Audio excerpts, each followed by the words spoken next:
To receive weekly emails of conversations with the world's top CEOs and business decision makers, click here. In Silicon Valley, a land littered with success stories, Sasan Goodarzi's tale is anything but typical. Born in Tehran, he and his family immigrated to the US to escape the Iranian Revolution. Within 6 months, his father died, forcing his older brothers to find a way to support the family.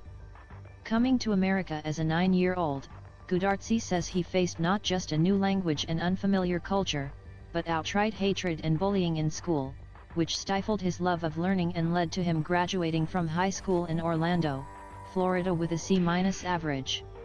Goodarzi found his footing and ultimately rose to become chief executive of software stalwart, Intuit, in early 2019, after earning a Master OCOS in Business Administration from the Kellogg School of Management at Northwestern University and decades of experience in the tech sector.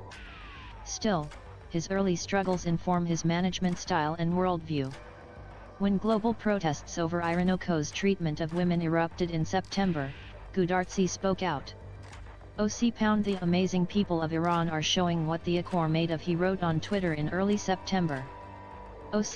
Huge respect for the brave women who are risking their lives to let the world know the line has been crossed and are demanding their basic human rights. As a native Iranian, I stand with you and could not be more proud.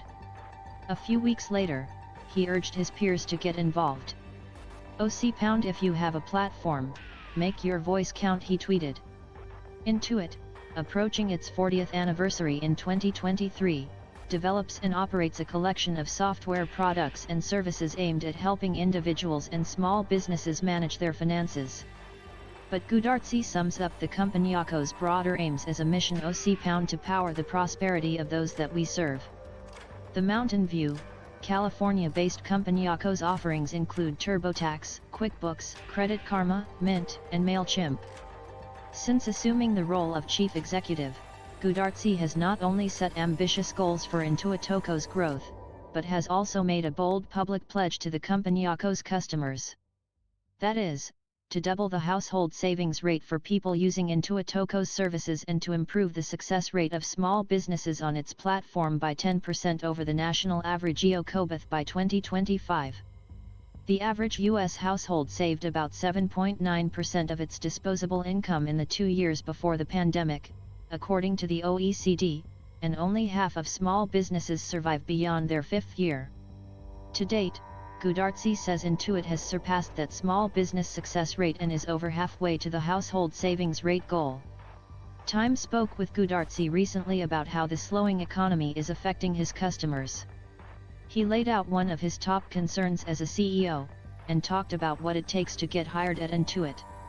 This interview has been condensed and edited for clarity. For coverage of the future of work, visit time.com/charter and sign up for the free Charter newsletter. Intuit has a portfolio of products that help individuals and businesses organize their finances. What are you seeing right now from your customers as inflation is putting a squeeze on consumers and small businesses? We have a lot of data. So we see consumer spending on our platform. We see bank account balances, because small businesses connect to bank accounts.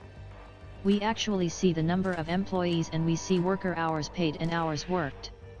And I would just say, in this environment, believe it or not, small businesses and consumers are generally healthy. Now, let me tell you about both sides of the coin, so I don't mislead. The small businesses that we serve they are growing. Their biggest issue is they cannot hire enough employees, and the Acor thriving. Consumer unemployment is still very low. And when we look at account balances of consumers, the Acor actually better than the Acor have been in years. The other side of that is very real. Consumers and small businesses are paying more for rent. The Acor paying more for food. The Acor paying higher gasoline prices. And if you're a small business, you're also paying more for this very employee that you needed to hire now, versus 5 years ago. So Thadaco's taking a chunk out of the pocketbook. For about 2 years, many people were not commuting to work, or going to stores and restaurants. So they saved money. But do you think something fundamentally changed during the pandemic? Are Americans being a little more cautious with their money, saving more? What Wekov experienced in the last 18 months is people were cooped up in their homes, and when they were uncooped, people got out. They started spending money. They started traveling. That echoes why airlines are reporting great earnings or bullish futures. I think what Yukari's starting to see now is consumers starting to pull back. The Accor starting to buy cheaper brands, although the Accor still spending their money. Why? Because the Accor having to pay more for gas. The Accor having to pay more for rent. The Accor having to pay a lot more for food. Sugar is up 70%, for example. So consumers are starting to be careful about spending less in other places. But I don't think that consumers are being smarter with their money. If they have it, the Accor going to spend it. As a CEO, what are your main challenges right now? The biggest thing we worry about most, that we talk about mostokoi speed. Idakos about the velocity of innovation. Idakos about moving fast, allowing our engineers to code, versus being in meetings, or being part of a decision. Speed is a leadership decision, and a company at our scale, if you can move fast and deliver for your customers, it actually becomes an advantage. The second thing is always making sure that Wekari growing our employees and accessing great talent. We spend a lot of time talking about and architecting the company around speed and access to great talent. What roles are you looking to fill most at the moment? Is it programmers or something else? Idakos in engineering, but Idakos a couple of specific areas. The core element of our strategy is centered around data and artificial intelligence. Because Idakos all about how we leverage the data and how we apply AI to accelerate our innovation.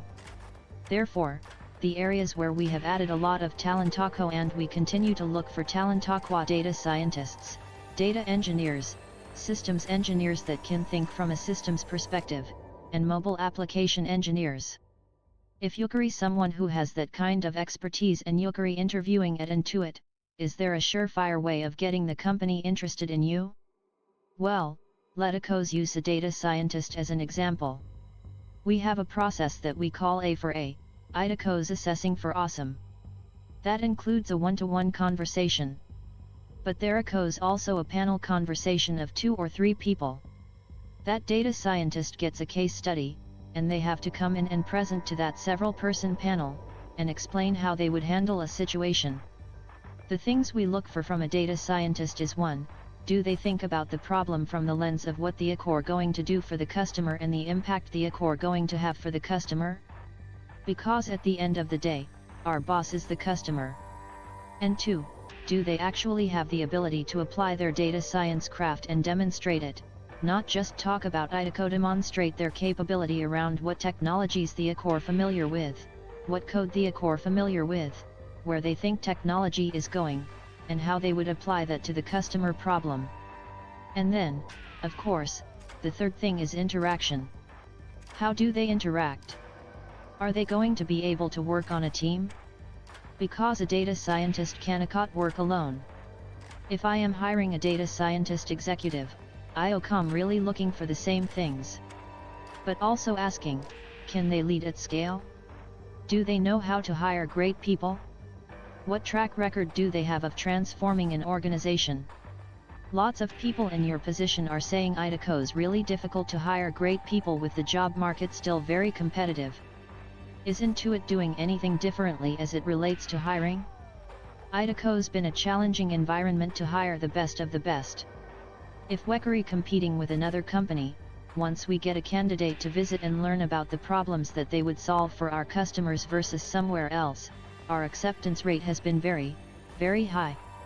They just felt like we had some hairy problems that they wanted to be a part of solving.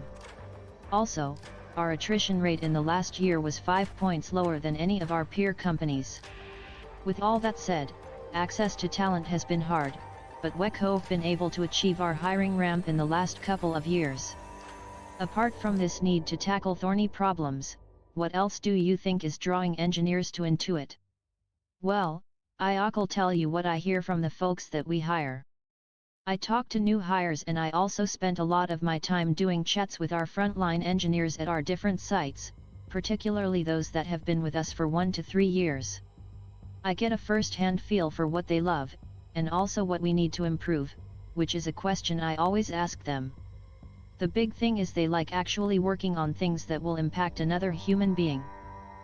Or working on a project that will give you early access to your refund by 5 days, or instant access to your tax refund. Or working on things that allow a customer to get paid much faster once they send an invoice. Or working on benefit programs as part of our payroll platform. They also love it because when their code gets deployed, they can see on the other end the actual impact it had on a human being. And IDECO's a real impact, because IDECO's about money.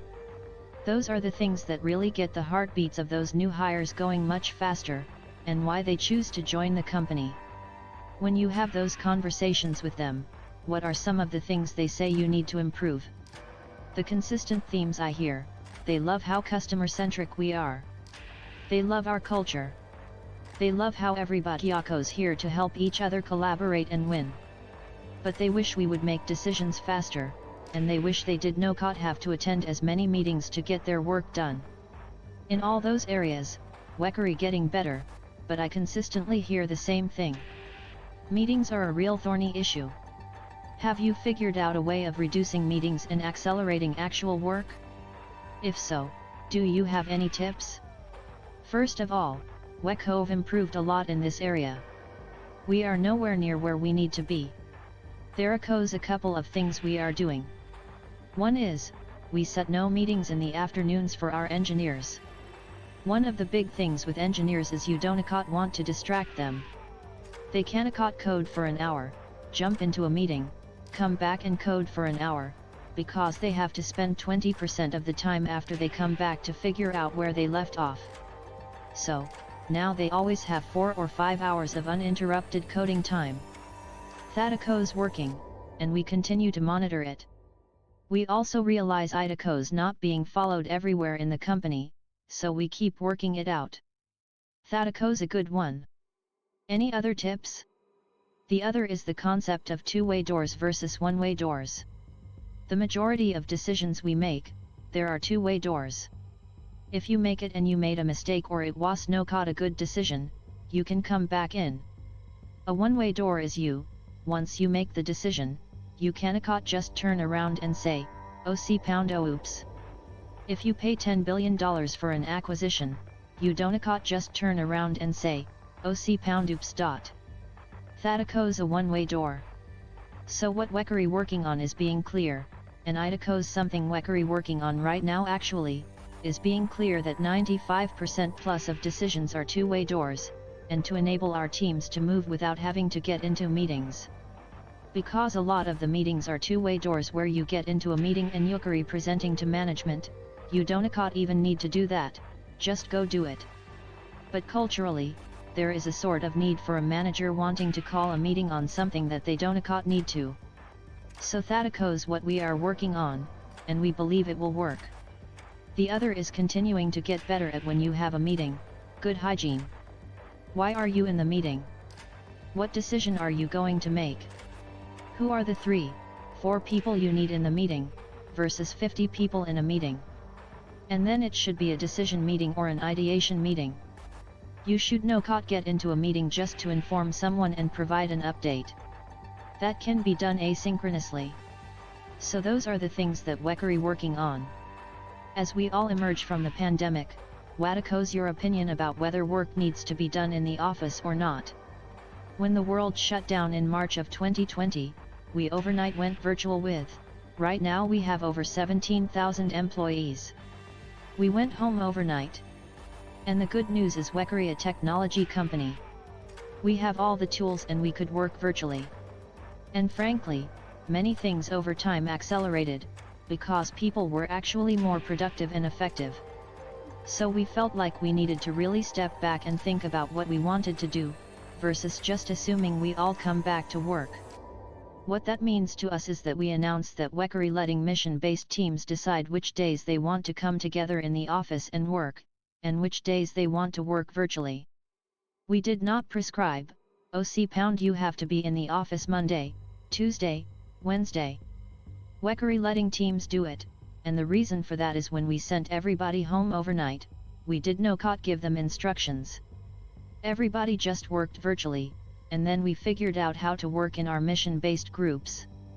So we are leveraging that learning as Wekery in a hybrid environment. Contact us at letters@time.com.